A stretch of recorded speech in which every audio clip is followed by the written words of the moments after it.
같이 보도록 하겠습니다. 구약성경 학개서 1장 1절에서부터 2장 23절까지의 말씀.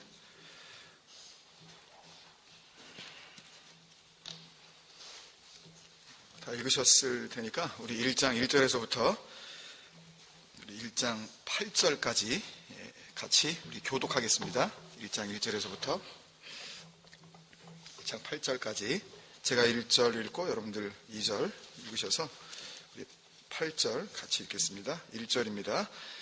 다리오 왕 제2년 여섯째 달 곧 그 달 초하루에 여호와의 말씀이 선지자 학개로 말미암아 스알디엘의 아들 유다 총독 수룹바벨과 여호사닥의 아들 대지사장 여호수아에게 임하니라. 이르시되 여호와가 이같이 말하여 이르노라. 백성이 말하기를 여호와의 전을 건축할 시기가 이르지 아니하였다 하느니라. 여호와의 말씀이 선지자 학개에게 임하여 이르시되 너희 황폐하였거늘 너희가 이때에 완벽한 집에 거주하는 것이 옳으냐. 그러므로 이제 만군의 여호와가 이같이 말하노니 너희는 너희의 행위를 살필지니라. 일지라도 수확이 적으며 마실지라도 흡족하지 못하며 입어도 따뜻하지 못하며 일꾼이 삭을 받아도 그것을 구멍 뚫어진 전대에 넣음이 되느니라. 만군의 여호와가 말하노니 너희는 자기의 행위를 살필지니라. 같이요. 너희는 산에 올라가서 나무를 가져다가 성전을 건축하라. 그리하면 내가 그것으로 말미암아 기뻐하고 또 영광을 얻으리라. 여호와가 말하였느니라. 아멘. 우리 같이 주님 사랑하는 그 마음, 그 이름으로 같이 인사 나누시겠습니다. 주의 이름으로 사랑합니다. 주님의 이름으로 사랑합니다. 잘하셨습니다. 예.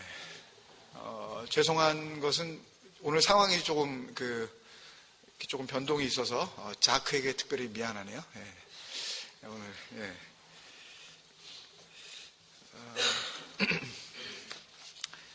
에덴에서 반목까지 34번째 시간이죠. 구약 성경이 이제 많이 이제 끝나가네요. 구약 성경 37번째 책 학개서입니다. 오늘 우리가 본문을 같이 이제 읽었는데 그 5절과 이 7절에 보면 같은 그 말씀이 나와요. 하나님께서 그러므로 이제 만군의 여호와가 이같이 말하노니 하시고 너희는 너희의 행위를 살필지니라, 이런 단어가 나오는데 원문을 좀 알려드릴 필요가 있어서 오해의 여지가 너무 많은 그 번역이기 때문에 한번 같이 보려고 합니다. 그 원문에는 데렉 알 레바브 숨 이렇게 이제 네 단어가 되어 있는데, 이 데렉은 그 예전에 한번 그 말씀드린 적이 있는 대로 길을 이라는 뜻입니다. 로드라는 뜻인데, 우리가 에덴에서 반목까지 가는 것은 이게 데레크다, 그런 말씀을 같이 나눈 적이 있어요. 그래서 이것은 단순한 길이 아니라 이건 말에 대한 길이다, 그런 말씀을 드렸고, 이 데렉이라는 사전을 찾아보면 그래서 거기에 conversation, communication이라는 그런 설명이 되어 있다는 그런 말씀을 드렸어요. 그래서 그러니까 결국은 그 길은 대화인데, 에덴에서 우리가 반목까지 가는 그 길, 어쩌면 우리가 나고 이 땅에서 이제 죽게 되어지는 그 모든 것이 하나의 데레크인데, 그 데레크는 다른 말로 표현을 하면 그건 대화다. 그러니까 누구와 대화를 하느냐에 따라서 그 대화의 상대자가 있는 곳으로 가는 겁니다, 여러분. 그러니까 악한 말, 그 거짓의 영, 진리를 모르는 상태에서 진리가 뭔지도 모르고, 예를 들어서 이스라엘 백성들이 하늘에서 떨어지는 하여튼 꿀맛 같기도 하고 하여튼 과자 같기도 하고 그런 거, 이게 뭐야 하면서 만나 그랬단 말이에요. 이게 뭐야? 그게 what the hell is this? 이게 도대체 이게 뭐야? 그게 만나예요. 그게요. 도대체 이게 뭐야? 그렇게 먹었더니 어떻게 됐어요? 다 죽었어요. 그러니까 하늘에서 떨어지는 그 양식을 이게 뭐야 하고 먹으면 죽습니다, 여러분. 그러니까 뭔지 모르고 먹으면 죽는다고요. 그거를 출애굽을 통해서 알려주신 거예요. 그게 하나님께서 하늘에서 주신 광야 교회 가운데 있는 사람들이 살 수 있는 생명이었잖아요. 그건요. 예?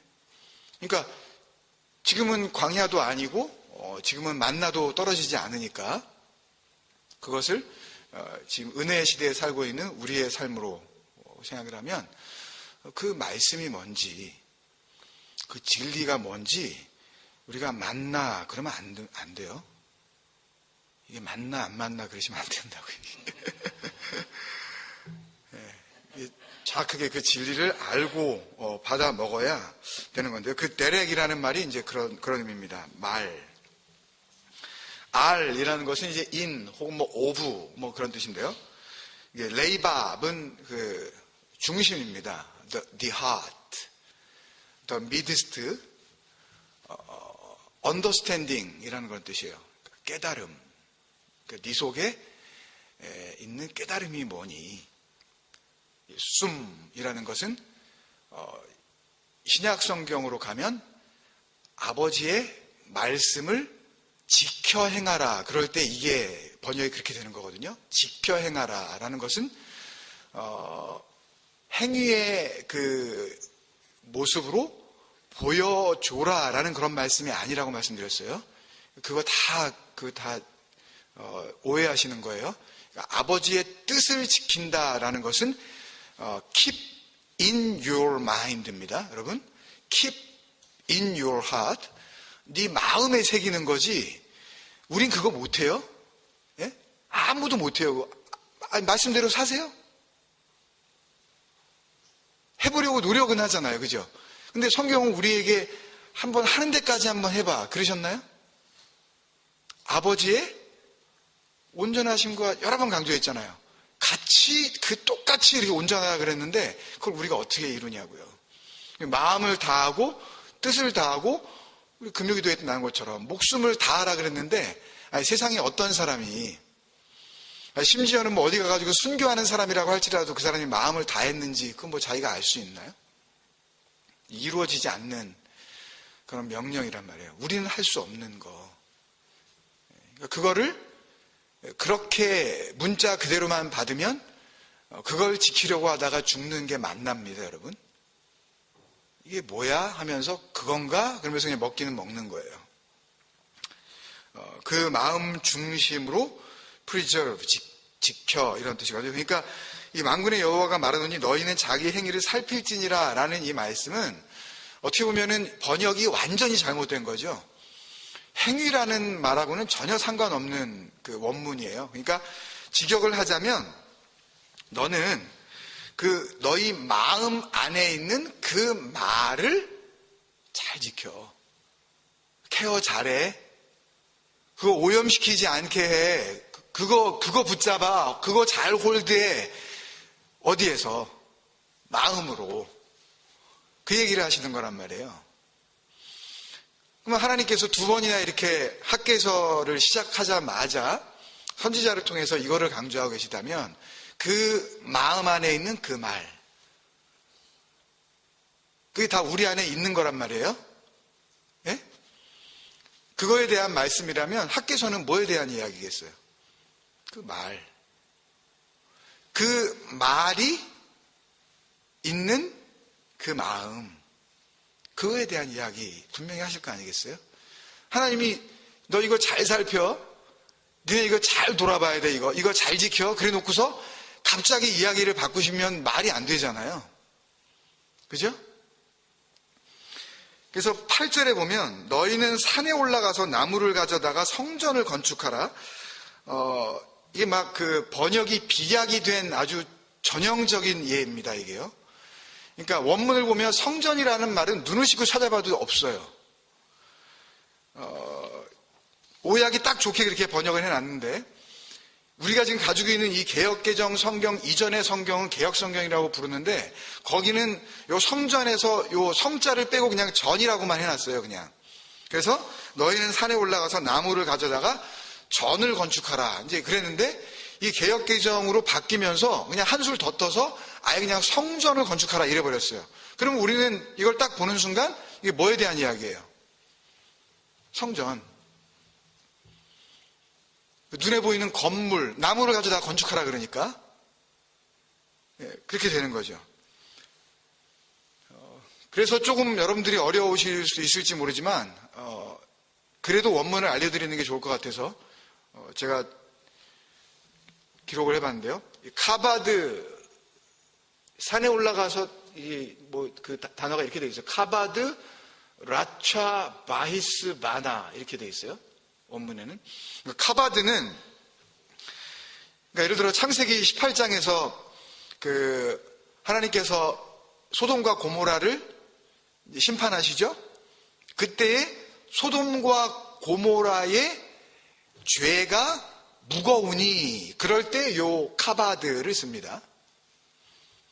그리고 이스라엘 백성들이 애굽에서 이제 나오기 전에 이 모세를 통해서 이제 기적을 행하게 될 때에 몇 번을 이렇게 기적을 보여줘도 바로가 마음을 바꿨다가 아예 안 바꾸기도 하고 이러죠. 근데 하나님께서 그 바로의 마음을 어떻게 해요? 강팍하게, 이게 완악하게 했다 그럴 때, 그때의 그 완악함, 그게 이 카바드. 우리가 저지난주에 했었던 그 하박국서 2장 6절에 보면 이런 말씀이 있습니다. 자기 소유 아닌 것을 모으는 자여, 언제까지 이르겠느냐? 볼모 잡은 것으로 무겁게 짐진 자여 라고 할 때 이 무겁게 짐진 자, 이게 카바드예요. 무겁게.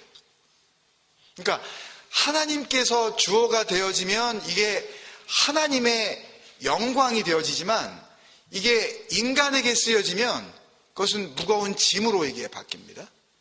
예를 들면 우리가 잘 아는 그 단어 가운데 이 바라크라는 이 히브리 단어가 있는데 축복입니다. 우리가 알 때는 복 그러면은 이제 바라크인데, 사전을 찾아보면 거기에 curse, the curse라고 돼 있고 the blessing이라고 돼 있어요. 축복이라는 한 단어를 놓고 거기에 사전의 의미가 저주 그리고 축복, 이게 같이 돼 있다고. 이게 뭔 일일까요? 아니, 완전히 반대되는 단어를 왜 사전에다가 이렇게 기록을 해놨냐고요. 그러니까 하나님께서 주시는 복을 누군가는 저주로 받고 누군가는 복으로 받을 수 있다는 거예요. 그러니까 똑같은 하나님의 것인데 그것을 누군가는 저주로 잡아서 저주의 나라로 가고, 누군가는 그걸 진짜 복으로 알고 복으로 잡아서 그 복된 나라로 간다는 거예요. 하나님이 주시는 건 같아요. 누구에게는 저주를 주시고 누구에게는 복을 주시고 그러는 게 아니라, 하나님은 우리 모두에게 같은 걸 주시는데 그걸 갖다가 그런 식으로 가져버린다는 거죠. 카바드가 그런 의미입니다. 라차는 원래 이 to be pleased with, 이렇게 기쁘게 하다, 이런 뜻이 있긴 있는데, 그러니까 왜 기쁘냐 하면 완성이 됐기 때문에 이제 기쁘다는 그런 의미거든요. 그래서 to accomplish의 그런 의미예요. 그리고 나서 바이스라는 단어가 나오는데 그냥 이게 집입니다. 집.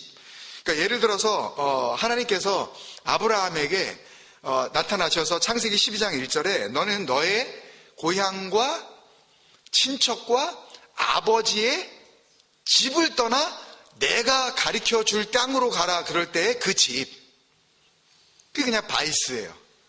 예를 들어서 출애굽기 20장 2절에서 나는 너를 애굽 땅 종되었던 집에서 인도하여 낸 내 여호와 하나님이다, 이렇게 할 때에 종되었던 집, 그게 그냥 바이스.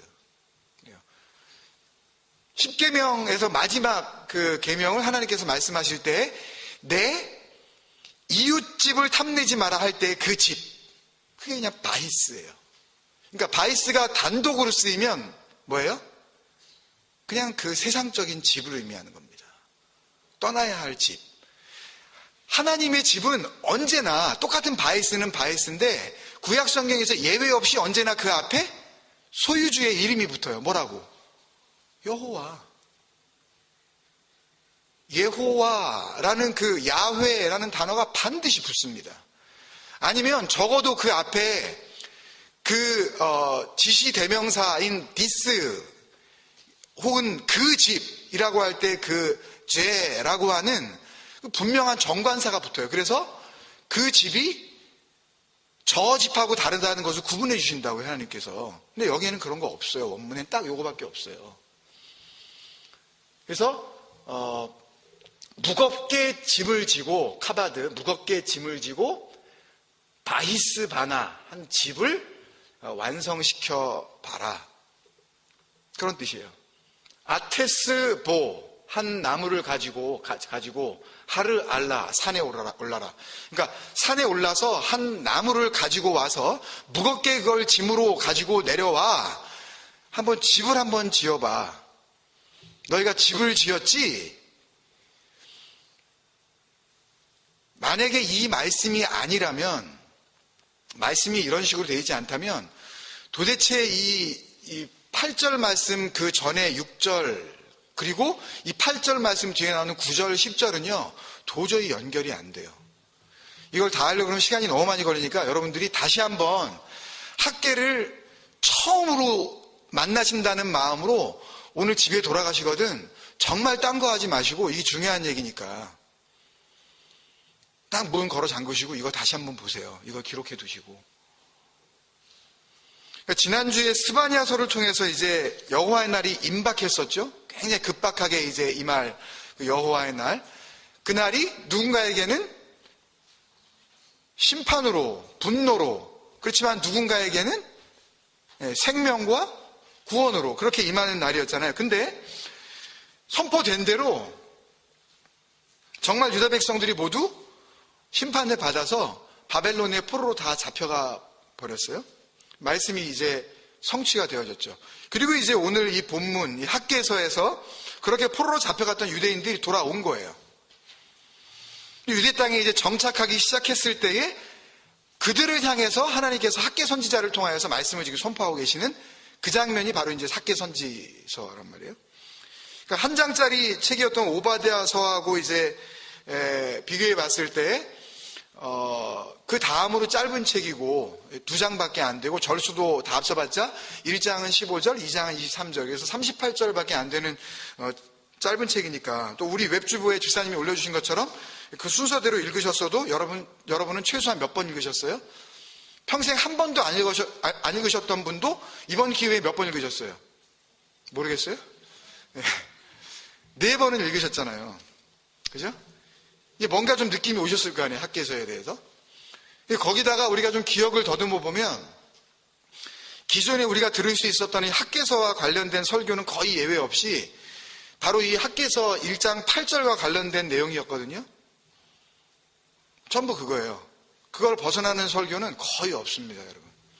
본문을 몇 번 읽으셨어도 별다른 주제가 새롭게 떠오르지 않고, 아무리 생각을 해도 이 학개서와 성전 건축이라는 이 연결고리를 이렇게 뛸래야 뛸 수 없는 그런 어떤 그 기억들이 여러분들 그 뇌리에 계속 남아있는 그런 기회가 됐을지도 모르겠어요. 오히려 학개서를 읽으시는 이번 기회가. 물론 이런 생각은 그럴 만한 근거가 있기 때문이기도 한데요. 왜냐하면 이 학개서가 쓰여진 시대적인 상황 자체가 그런 생각을 이렇게 서포트해주고 있습니다. 에스라 3장까지 사실은 그 내용을 거슬러 올라가야 되는데, 짧게 그 이야기를 좀 설명을 해드리면, 바벨론에 그렇게 이제 포로로 잡혀갔던 이스라엘 백성들이 바벨론을 다시 멸망시킨 바사, 그 페르시아 초대 왕인 고레스의 그 특별한 그 명령에 의해서 이스라엘로 다시 돌아오게 됩니다. 그리고 그들이 예루살렘에 돌아온 지 이제 2년여 정도가 됐을 때 완전히 폐허가 되어져 버린 예루살렘 성전의 이 기초를 닦게 돼요. 근데 기초만 닦은 다음에 이제 이 건물이 올라가야 되는데 그게 잘 되지 않았습니다. 몇 가지 이유가 있는데, 예루살렘 지역을 담당했던 그 페르시아에서 온 총독들, 그리고 관료들이 그 고레스 왕의 뜻을 잘 헤아리지 못했고, 또 그 땅에 이미 혼혈족으로 와서 살고 있는 그 사마리아인들에 의해서 이제 자꾸 방해를 받았어요. 시비를 걸고 그러니까 이게 건축이 제대로 이루어지지 않고 건축에 대한 이런 그 열정들도 이제 다 식어져 버립니다. 근데 그러는 사이에 이제 오늘 본문 1장 1절에 나오는 수룹바벨, 이제 유대인으로서 이제 다시 유대 땅의 총독으로 이제 파견이 되어지는 이 사람과 대제사장 여호수아의 인도로 이제 대규모의 이 포로 귀환이 이제 다시 이루어지게 되는 그런 상황인 것입니다. 그러니까 이러다 보니까 어떤 일이 벌어지냐 하면요, 이 예루살렘 일대는 이미 먼저 돌아와서 정착하고 있는 이 포로 귀향민들, 그리고 또 그 이전에 와가지고 또 자기 땅처럼 살고 있었던 그 혼혈족들, 그리고 이제 대규모로 몰려서 이제 다시 돌아온 이 마지막 포로 귀환민들 사이에 소유권 분쟁, 이게 벌써 갔다 온 지가 이제 뭐 한 70여 년 이렇게 시간이 지나니까요. 그러니까 우리 할아버지 때, 혹은 뭐 우리 아버지 때, 뭐 땅 문제, 이런 것들이 이제 불거지게 된 거예요. 이게 사회적으로 굉장히 이제 혼란이 온 거죠. 이미 누군가는 이제 그 땅에서 수십 년 동안 자기 땅인 줄 알고 이제 농사도 짓고 뭐 이렇게 하는 사람이 있는가 하면 또 원래 땅 주인이었던 그 자손들이 이제 돌아와 버리니까 굉장히 이제 혼란스러워진 거예요. 이제 이렇게 되면서 중단되어져 있었던 그 성전 건축, 그러니까 성전의 그 리컨스트럭션, 이거 자체는 이스라엘 백성들에게는 이제 완전히 안중에도 이제 없어지게 된 겁니다. 근데 거기다가 그런 상황을 다시 한번 확인시켜 주시는 하나님의 말씀이 또 선포가 되어지네요. 오늘 본문 1장 2절에 보면 만군의 여호와가 이같이 말하여 이르노라, 이 백성이 말하기를 여호와의 전, 여기 분명히 여호와 바히스 이렇게 돼 있어요. 그러니까 그 8절에 이야기하고 있는 그 뜬금없이 나오는 그 바히스하고 이 여호와 바히스는 완전히 다른 겁니다, 여러분. 구분 잘 하셔야 돼요. 이거 구분 못하면 그냥 학개서를 갖다 읽고 그냥 우리 엉뚱한 진리를 붙잡아 버리게 되니까요. 여호와의 전을 건축할 시기가 이르지 아니하였다 하느니라.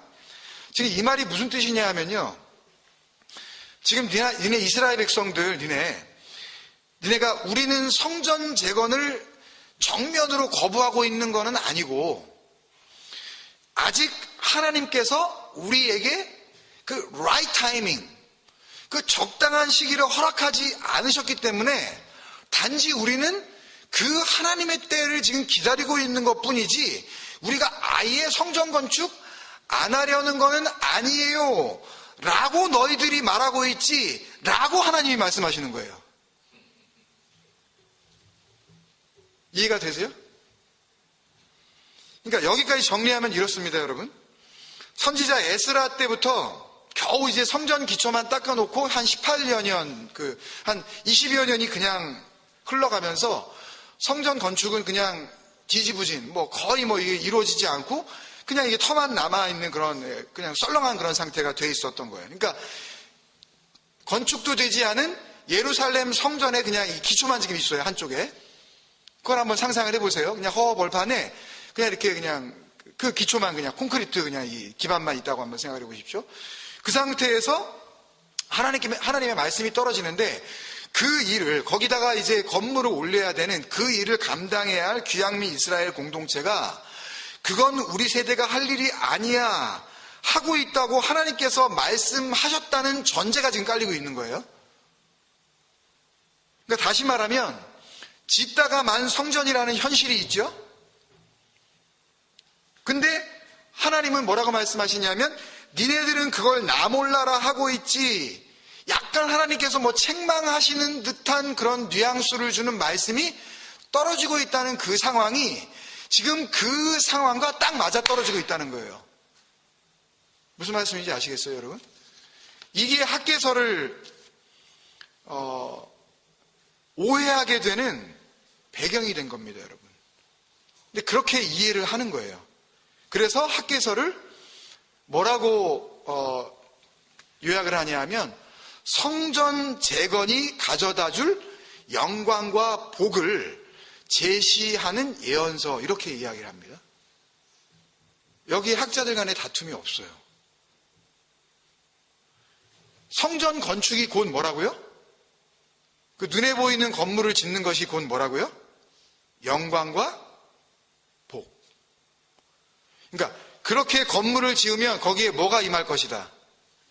하나님의 임재가 이루어질 것이다. 그렇게 임재가 이루어지게 되는 것, 그것을 우리가 보게 되어지는 그 상황, 그것이 곧 하나님 앞에 진정한 순종의 삶이다. 그러니 성전 건축이 얼마나 복된 일이냐. 여러분들이 생애 가운데 그 일을 많이 맞이하셨으니 여러분들은 아주 수지 맞았다. 그러면 여러분들은 다 뭐라 그러셔야 돼요? 아멘 그러셔야죠. 그리고 작정하라 그러면 여러분들 다 쓰셔야 됩니다. 오늘 이제 아멘 하셨으니까. 온 세계에 있는 교회가 그 짓을 하고 있어요. 온 세계에 있는 교회가. 그러니까 여러분 생각해 보세요. 이런 상황에서 답은 뻔한 거 아니에요? 하나님께서 니네 그거 완공 안 해? 성전 건축 완성 안 시켜? 이런 결론에 딱 들어가게 돼 있잖아요. 상황 자체가. 아니 건물은 안 지어졌고 하나님은 니네 안 해? 이런 말을 하시니까 시대적인 상황도 그렇게 이해하게 만들고 있고 거기에 대한 하나님의 말씀도 떨어졌으니까 결론은 이게 뭐 뻔하잖아요. 불 보듯이. 그래서 1장 8절 같은 구절이 나오더라도 하나도 이상해 보이지 않는 거예요. 그렇지.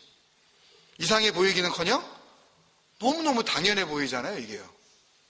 여과 없이 그대로 그냥 받아들이게 되잖아요.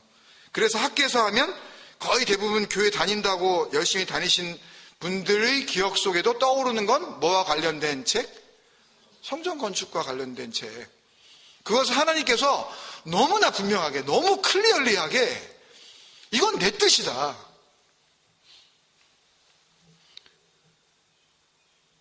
그래서 더 정확히 말하면 교회가 아니라 목사들이, 이건 설교자도 아니고 목사입니다. 그리고 거의 99.99%는 다 소위 담임 목사들이 예배당 지어야 한다거나 또는 그 대대적인 그 교회 건물을 이렇게 좀 리노베이션 해야 된다거나 혹은 익스텐션을 해야 된다거나 그 중축해야 된다고 할 때 주저없이 선택하는 구절이 되죠.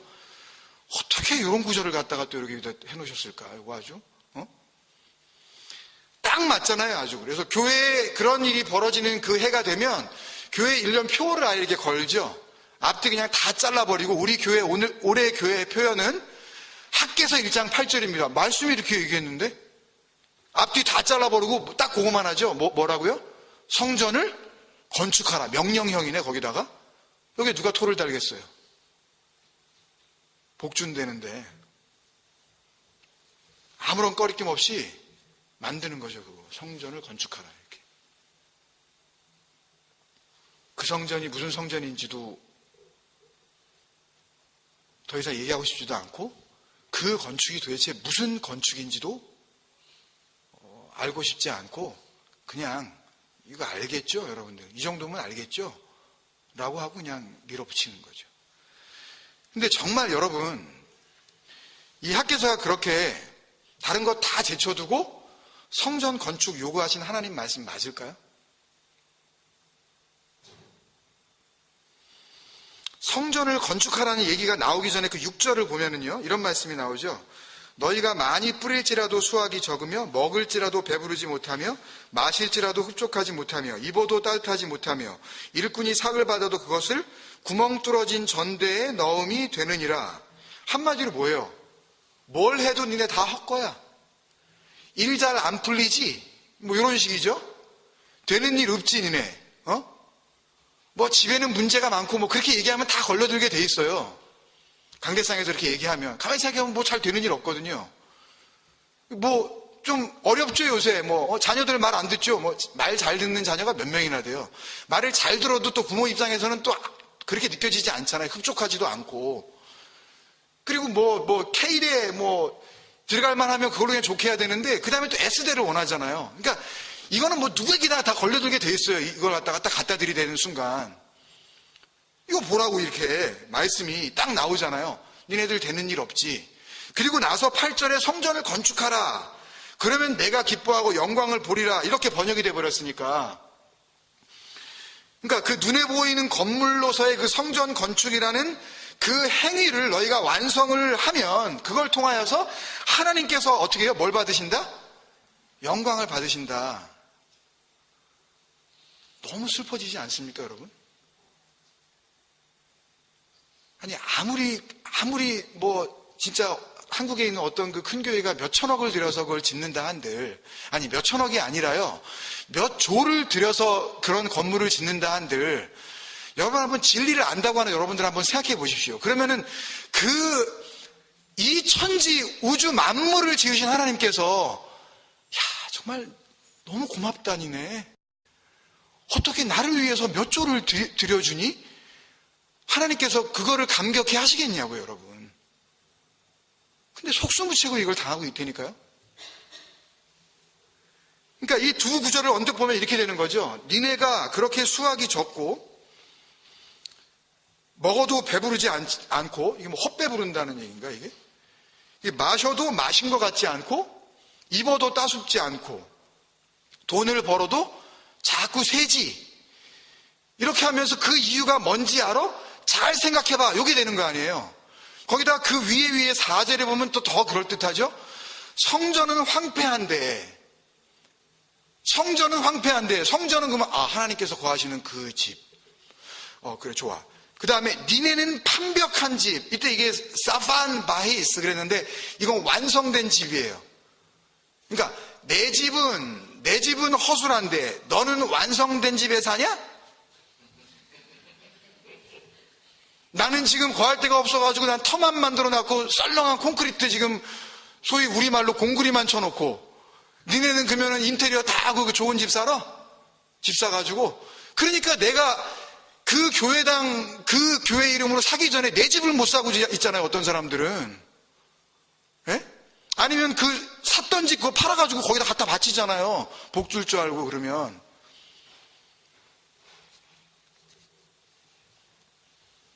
나는 이렇게 허접한 데 놔두고 니네만 좋은 데 살아? 이게 그렇게 들리지 않냐고요, 이게요. 당연히 이렇게 들리죠. 구구절절이 그 말씀이 딱딱 맞아 떨어지잖아요. 여기 누가 여기에 반론을 달겠어요? 그러니까 어떻게 해달라 그러시는 거예요, 하나님께서 이제? 산에 올라가서 나무를 해다가, 그 당시에 그 느헤미야서에 보면 이스라엘의 나무가 굉장히 많았대요. 역사적으로도 그게 딱 맞아 떨어지거든요. 그 많은 나무, 뒀다 뭐하니? 그거 다 베다가 성전 다시 지어. 내 집 지어줘. 성전 건축해, 니들. 그러면 어떻게 된다는 거예요? 6절의 문제가 해결된다는 거죠. 니네 많이 뿌리면 많이 나. 거기다 갑자기 또 막 엉뚱한 거 갖다 붙여요. 몇 배? 30배? 그냥 뭐 아무거나 갖다 붙이는 거예요, 그냥. 뭐 말이 나왔으니까 그냥. 뭐 수학, 뭐 10뿌림, 어쩌고 막 이래버리면 그냥 갖다 붙이면 또 아멘 하세요, 또. 그 복 받고 싶어가지고. 그 복에 환상이 있기 때문에 우리는. 아멘 하시잖아요, 우리가 다. 그게 뭐에 대한 몇 배인지도 우리가 알 필요도 없고 그냥 복 받으려니까. 수학 다시 늘고, 먹으면 먹는 대로 배부르고, 마시면 흡족하고, 입으면 따숩고, 그 구멍난 전대도 이제 다시 막 메워져서 이제는 돈 버는 대로 그 돈이 그대로 있다니까. 할렐루야. 뭐만 하면 되는 거예요, 이제. 그 없는 교회만 지어주면 되는 거네, 문제 간단하게. 이게 뭐가 돼요? 그럼 니네는 이 땅에서 잘 먹고 잘 살고, 나는 내 집 얻어서 좋고, 너희 좋고, 내부 좋고, 서로 윈윈 아니니? 이게 내가 원하는 거야 라고 결국 하나님께서 지금까지 구약 성경 36번째 책까지 별로 그렇게 내색하지 않으셨던 분이 이제 구약이 막 끝나갈 이 무렵에 참고 참으셨었던 하나님의 그 내 집에 대한 욕심, 그 본심을 지금 드러내고 계시는 거죠, 지금 이게요. 구약 끝에 머리에 와가지고 하나님이 자기 진심을 드러내시는 거겠냐고요, 이게. 그렇게 하나님께서 소중히 여기시는 성전이었다면 그건 하나님의 자존심이죠. 하나님의 하나님 되심, 하나님의 이름이 걸린 문제 아니에요, 그건요. 그 건물을 보는 순간 거기에는 누가 있다고 믿어야 되는 거예요. 그 성전에는 그 성전의 주인이신 그 하나님이 계시다고 하고 누구라도 알고 있다면 그거는 지켰어야죠. 아무리 아수르가 아니라 바벨론이 아니라 로마가 아니라 더한 군대가 와가지고 뭐 미사일을 갖다 쏘아든다 하더라도 다른 거는 다 무너지는데 그 전쟁통 가운데 뭐는 그대로 있네? 흠 없이 그냥 그대로? 성전은 남아 있었어야죠. 그래야지 할렐루야죠. 역시 하나님은 자기 건 지키시네. 이게 될 거 아니에요. 말 되네 진짜. 근데 아수르가 들어와서, 바벨론이 들어와서 돌 위에 돌 하나도 남기지 않고 다 쓸어버렸단 말이에요. 왜 그냥 놔두시냐고요. 하나님 자존심이 걸린 문제인데, 적어도 어떤 상황이 닥친다 하더라도 그건 지키셨어야죠. 하나님이 정말 그걸 그렇게 소중히 여기신다면. 근데 본문 2장 15절에도 보면 여호와의 전에 돌이 돌 위에도 놓이지 않았던 때를 기억하라. 여러분, 이게 기억할 일이에요? 말씀은 앞뒤가 안 맞잖아요. 지금 더러운 이방민족의 손에 의해서 다 부서지게 하신 분이 사실 누구예요? 하나님 자신이 그들을 범죄하고 있는 이스라엘 정신 차리게 하는 그냥 심판의 막대기로 쓰신 거 아니에요. 그러면서 같이 그 하나님의 전을 다 허물어 버리셨잖아요. 별로 기억하고 싶지 않은 그 기억, 반가울 거 없는, 기쁘지 않은 그 기억, 그 성전의 완전한 허물어짐을 이제는 니네 다시 기억하지 마. 아니, 이게 마땅한 거지. 왜 그 하나님의 자존심이 완전히 깔아뭉개지는 성전에 돌 하나도 돌 위에 남지 않는 그걸 갖다가 다시 기억하라 그러냐고요. 왜? 역사적으로 보면은요, 다시 지어요. 5년 뒤에 이거 완공됩니다. 이게 첫 번째 솔로몬 성전 다음에 두 번째 지어지는 우리가 잘 아는 수룹바벨 성전이에요. 그리고 나서 한 400년이 지난 다음에요, 이거 또 무너져요. 그리고서 다시 세워져요. 뭘로? 헤롯 성전으로. 예수님 오셨을 때 지어지고 있고 그 아주 화려하게 지었던 그 성전이 헤롯이 이스라엘 백성들을 환심살려고 짓던 그 건물이거든요. 근데 그것도 나중에 주님 돌아가시고 나서, 십자가에 달리시고 나서 한 몇십 년 후에 다시 로마의 장군 티투스에 의해서 완전히 정말 다 허물어집니다. 지금 겨우 서쪽 벽 하나 지금 간신히 남아있는데, 거기에다 갖다 대고서 이제 이스라엘 백성들이 그 건물 다시 세워달라고 거기 가가지고 종이 쑤셔 넣으면서 거기서 지금 기도하는 거예요. 그래서 무슨 벽이라 그래요, 그 벽을? 통곡의 벽. 그 통곡의 벽이 뭐 해달라는 통곡이에요? 이 건물 다시 세워달라고. 이쪽에는 뭐가 들어섰어요, 이제요? 이스라엘의 그 황금사원이 들어섰잖아요. 그 예루살렘 있던 그 자리에. 아니, 이런 일이 다 있냐고요. 하나님이, 전능하신 하나님이 왜 거짓 신에게, 그 이슬람의 가짜 신에게 왜 그 자리를 뺏기셔서 자기 자리를 왜 뺏기시냐고요. 그 자리가 그렇게 명당 자리고 하나님이 거하시는 예루살렘이라면 왜 뺏기셔가지고 왜 그것도 그 이방 종교의 그 우상 섬기는 데다가 그렇게 넘겨주셨냐고요. 말이 안 되는 거죠. 그렇다면 하나님은 학계를 통해서 성전 건축을 하라는 그 얘기를 하시려고 하는 게 아니었다는 것은 분명해지지 않습니까, 여러분? 지금까지 이야기를 잘 정리해서 우리에게 진리로 넘겨주고 가신 믿음의 선배가 있습니다. 그 이야기로 오늘 말씀을 정리하려고 하는데요. 성경에 의하면 설교 딱 한 번 하고 돌에 맞아 죽습니다. 설교 한 번 하고. 참 큰 도전이 됩니다. 도대체 설교를 어떻게 했길래 그 설교가 이제 신약 가운데 하나님의 교회가 막 이제 성령의 불처럼 막 이렇게 일어나는 바로 그때에 그 설교가 기록되어지고 그 설교를 한 그 당사자는 돌에 맞아서 그렇게 죽어갔을까? 설교를 해야 하는, 또 설교 그 사역 앞에 부르심을 받은 저로서는 너무나도 큰 도전이 됩니다. 그 초대교회의 집사였죠, 여러분. 집사인 여러분들에게 도전이 되기를 원합니다. 이게 집사입니다, 여러분. 이게 집사예요. 목에 칼이 들어올지라도 나는 그 진리 한 가지 붙잡고 그 진리 넘겨주고 돌에 맞아 죽을지라도 나는 그 진리와 함께 죽겠다고 하는 자들. 그게 고백입니다, 여러분. 그것은 이 학개서를 통해서 자신들의 더러운 욕망으로 이 학개서를 오염시킬 대로 오염시켜버린 이 땅의 모든 설교자들을 위한 심판의 메시지고요. 그걸 듣고 어떻게 해서든 복만 받아보겠다고 이 모양 저 모양으로 동참한 모든 어리석은 아담들을 향한 회개의 메시지라고 저는 생각을 합니다. 사도행전 7장 46절에서부터 51절입니다. 제가 있습니다. 다윗이 하나님 앞에서 은혜를 받아 야곱의 집을 위하여 하나님의 처소를 준비하게 하여달라고 하더니 솔로몬이 그를 위하여 집을 지었느니라. 그러나 지극히 높으신 이는 손으로 지은 곳에 계시지 아니하시나니 선지자가 말한 바 주께서 이르시되 하늘은 나의 보좌요 땅은 나의 발등상이니 너희가 나를 위하여 무슨 집을 짓겠으며 나의 안식할 처소가 어디냐. 이 모든 것이 다 내 손으로 지은 것이 아니냐 함과 같으니라. 목이 곧고 마음과 귀에 할례를 받지 못한 사람들아 너희도 너희 조상과 같이 항상 성령을 거스르는도다. 학개서를 읽으면서도요, 그 살아계신 하늘의 그 하나님을 바라보지 못하고 그 하나님을 어떻게든 이 땅으로 끌어내려서 땅에 매인 하나님을 설명하려고 우리가 든다면 그것이 성령을 방해하고 성령을 거스리고 성령을 회방하는 일이라는 것을 우리는 분명히 깨달아야 할 줄로 믿습니다.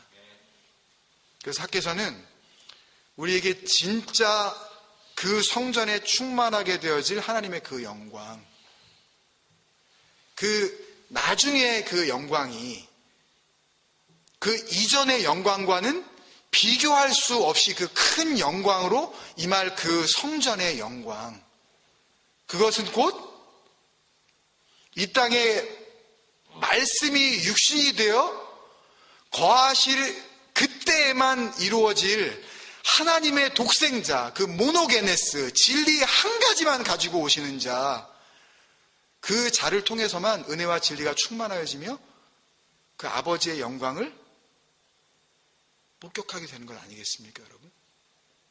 이 교회가 저와 여러분이 그 영광, 그 충만한 그 진리, 그 은혜 가운데에 그렇게 하나님 앞에 살아갈 수 있기를 주님의 이름으로 축원드립니다. 그 찬양 우리 같이 나누는 가운데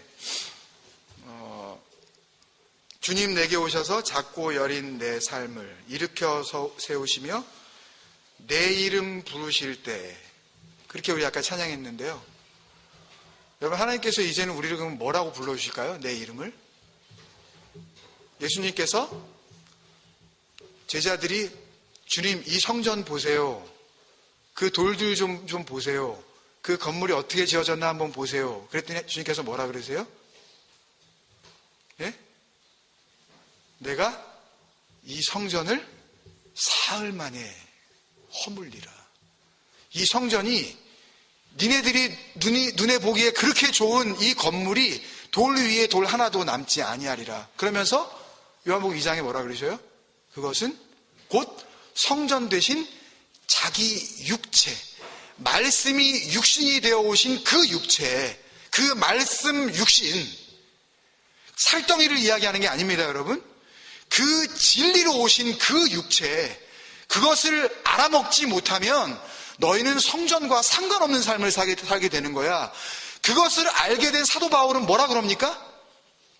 고린도전서 3장 16절에서 너희가 하나님의 성전인 것을 알지 못하느냐. 너네 그거 알지 못하고 살면 너는 하나님과 상관없는 자라고 말씀하지 않습니까? 그러면 우리를 뭐라고 부르시겠냐고요, 우리 이름을. 성전이에요, 성전. 여러분들 이름 다 가지고 계시죠? 그 이름을 진리가 오시면 다 바꿔주시는데 하나님이 거하시는 곳 임마누엘로 바꿔주시는 겁니다. 그것이 성전입니다. 그렇게 하나님은 이루시겠다고 약속하시는 겁니다. 학개서를 통해서. 이 찬양이 주님 내게 오셔서 그냥 노래가 되지 않고 진리를 향한, 또 진리 때문에 우리가 그 하나님 앞에 고백드릴 수 있는 우리의 믿음의 고백이 되기를 소망하면서 우리 같이 한번 이 찬양을 주님 앞에 드리도록 하겠습니다.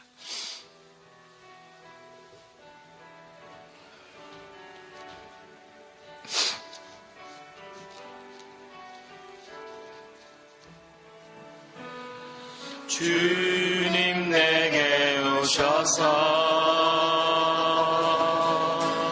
작고 여린 내 삶을 일으켜 세우시며 내 이름 부르실 때 주님 그 말씀 따라 의에 줄인 내 마음을 아뢰며 고백하네. 소리쳐 부르짖네. 주님은 나의 사랑, 주님은 나의 전부, 내 모든 죄를 씻기네. 날 대속하신 그네. 주님은 나의 노래, 주님은 나의 상급, 내 모든 삶을 드리네. 날 구원하신 그 사랑, 주님은 나의 사랑, 주님은 나의 전부, 내 모든 죄를 씻기네. 날 대속하신 그네. 주님은 나의 노래, 주님은 나의 상대, 내 모든 삶을 드리네. 날 구원하신 그 사랑.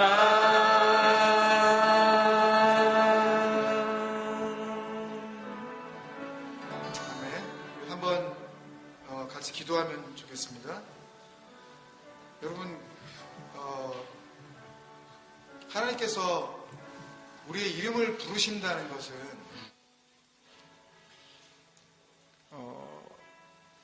그것은 하나님의 소유요, 또 하나님의 영원한 보호를 의미하는 것입니다, 여러분. 근데 그 이름은 그 누구도 처음에는 성전일 수가 없었던 이름이에요. 그래서 우리는 다 한결같이 야곱으로 쓰는 겁니다, 하나님 앞에. 근데 하나님은 그 이름을